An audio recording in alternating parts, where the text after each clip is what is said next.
I've been teaching myself to make some jewelry, and very on point for this week's video, I made the alchemical sun into a necklace with gold and with a quartz center to like kind of amplify.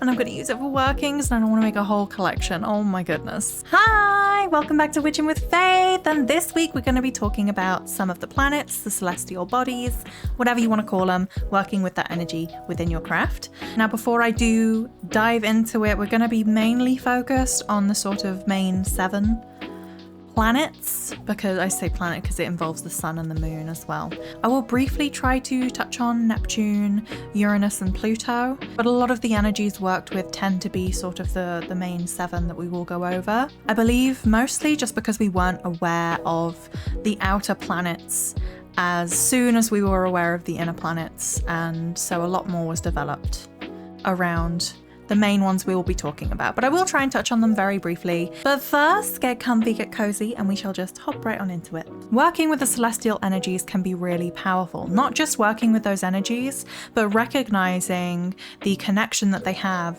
with crystals, with herbs, as all of those correspondences can also be attributed to a planetary energy as well, which is going to allow you to really niche down and direct your craft to the kind of really good degree that you want to get that down into. Each one of the 7 planets has an attribution to a specific metal as well as to a day of the week as well. So I will be covering those too. So if you are looking to kind of go for a certain energy, really imbue your workings with a certain energy that can be corresponded to a planet, maybe doing it on that day of the week, finding herbs or crystals or components that will fit within the characteristics of that planet as well, could be very helpful for us, right? We are going to start, of course, with the sun. As I said, the planets aren't necessarily the planets that we would consider them today, but with the 7 planets, we're going to start with the sun. So the sun is attributed, of course, to Sunday and the metal gold, and it looks like this little symbol over here. The sun is the power of the spirit. It is the self. It is well-being and matters of the self. It is identity as well. If we think about the sun and what it gives us and what it means for us on this planet, the way that it gives energy to life on the planet, the way that it brightens and emblazons, it can be attributed to that growth, to that strength, to that energy as well. The way that it helps us to grow our crops and the things around the world, leave it being attributed with things like success and wealth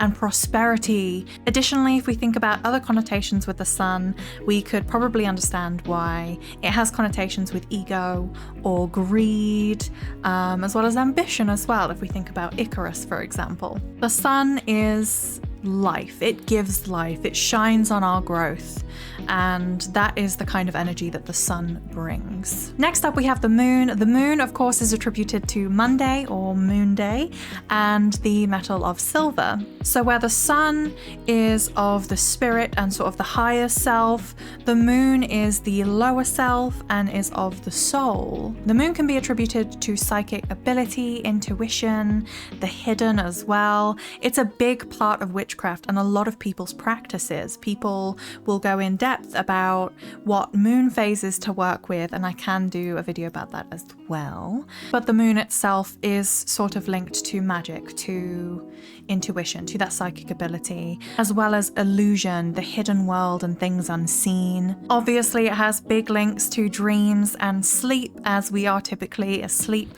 while the moon is out and about. With the moon long being linked to magic, we can make the connection between the moon being linked to divination, to spirituality, to witchcraft as well. And with the moon being something that changes its phases and appearing differently to us in the sky on a regular basis, that's where you get links like glamour, like the hidden and illusion as well. And again, working with the different phases can give you different things too, like banishing and cleansing versus manifesting and seed planting and workings. Next up, we have Mercury. Mercury is obviously linked to the metal, mercury or quicksilver. Quicksilver, and the day of the week is Wednesday. If you think about the word mercurial or Mercury, the root word of it is merx, which is a Latin word, and that also shares a root word for things like mercenary or merchant. And the word mercurial meaning to suddenly change mood or mind,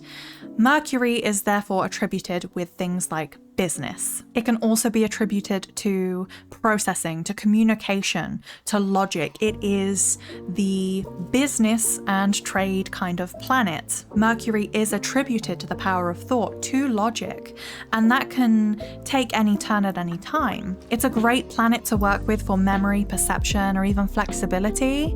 On the flip side, it could be used for trickery and deceit. Next up we have Venus. Venus is of course attributed to the metal of copper. Now copper is known to be quite a malleable metal. I feel like Venus and Mars will be pretty easy to determine. But Venus is known as the planet of love and of beauty. Venus has birthed a few words, one of which being venereal, which we know to be linked with sex, love and pleasure, but can also be attributed to the diseases that may come along with that. There's also the word veneficia, which is attributed to poisoning. So Venus, I think, has quite strong poison ivy energy because it's beauty, it's love, but there is another side to that. Additionally, we have the word venerate, which means to honor and to worship something, and that is very Venus energy. Just like the moon, Venus can also be linked to glamour, being the planet of love and beauty, and it being the power of beauty also leads us to love, to attraction, to lust. Venus is romance, it's pleasure, it's sexuality, but it can also be attributed to being social as well as to peace. On the other side of that, we have Mars. Mars is attributed to the metal iron and to Tuesdays. Mars is the power of force. It's battle, it's conflict, it's that driving kind of power. Like the sun, Mars is also attributed to energy. And where Venus is considered to be more of a feminine energy planet, not in the way that we understand gender today, it's more in the way of back then everything was kind of assigned as hot and forceful or cold and passive. So Venus is considered quite a passive planet, whereas Mars is considered quite a forceful kind of planet. Obviously with the word Mars, we have words like martial arts or martial laws, which sum up Mars itself quite well, I would say. And if you're looking to do workings that are going to be moving through conflicts, for example, Mars can be a really good option either on the offensive or on the defensive. Mars could also be a good planet to work with for lust and sexual potency workings, as well as stamina, and can also be attributed with strength and motivation. On the flip side, however, it does have connections with aggression, with vengeance, with war and anger. Moving on to Jupiter. Oh, I really like Jupiter. Jupiter's metal is tin, its day of the week is Thursday, and Jupiter is connected to the power of truth, the power of justice. Jupiter being occasionally known by another name of Jove, it is linked to being jovial, to being pleased, to being in good humor, cheerful and joyous. Jupiter is regularly linked with expansion, with wisdom, with faith. As it is related to being of good humor, of being cheerful, it puts us in a position to best access our higher selves, to best access that expansion that we need. And so if you're looking to do any prosperity workings, Jupiter is great. Jupiter is linked with abundance, with that expansion, with prosperity as well.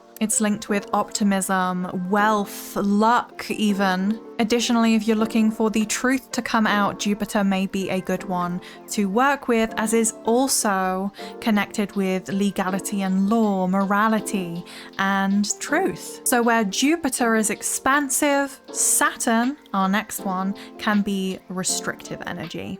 Saturn is linked to Saturday and the metal lead and is the power of rules, essentially. Saturnine is recognized as a word that can mean moody, gloomy, and Saturn has kind of a little reputation around that to a degree, with that word having meanings of having serious and even unfriendly kind of vibes to it. The restrictive and defensive energy that Saturn has can be connected there. That being said, it can be a really great energy to work with if you're looking to tighten your protections and work on your boundaries. It can be useful for binding or banishing, and it can be especially helpful if you're looking to work on yourself. If you're looking to enforce structure or work on setting in good habits that stick, it is great for that shadow work, that discipline of self. It also has potential for instilling fear into a target or limiting what someone may be able to do. Now, very briefly, I am just going to touch super quickly on the 3 planets missed out,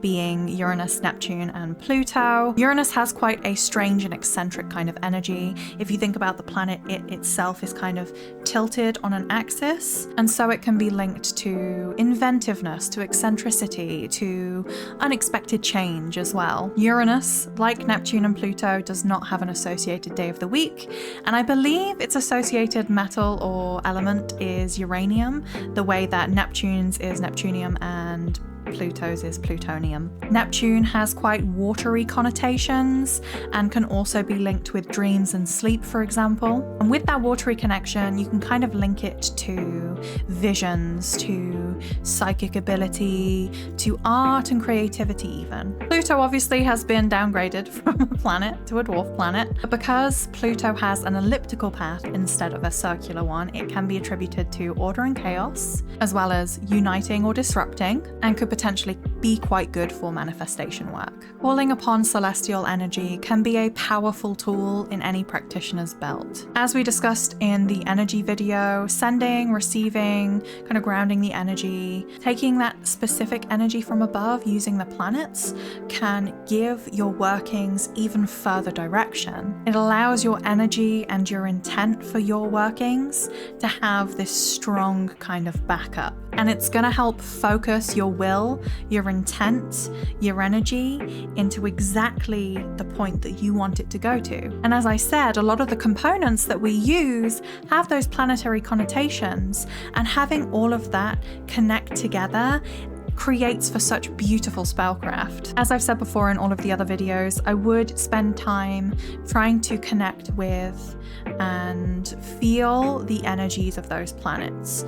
Call upon that energy, sit with it, see how it appears to you in your mind's eye, feel how you feel while you're connecting with it, build a working relationship with those planetary energies, and see how that can impact your craft when you start working with them. So take some time to sit with those energies, to really reach into them, offer to those energies as well if you feel like it. Do whatever you can within your means, what makes sense for you to work with those, because what that will give you is a very powerful tool and ally essentially in your tool belt for whatever it is that you're working on. No one is saying you have to do any of this for your craft. If this doesn't work for you, then that's cool too. But if you are going to, it can be a very powerful connecting tool. I would love to know if you have a favorite planet. Do you like to work with a specific energy? Is there any way in specific that you like to connect with those planets that works really well for you? Please let me know in the comments below. I would love to hear about that or how you feel about the video. Make sure you're taking good care of yourself. Thank you so much for watching. Hope you have a fabulous time zone, and I will see you in the next one.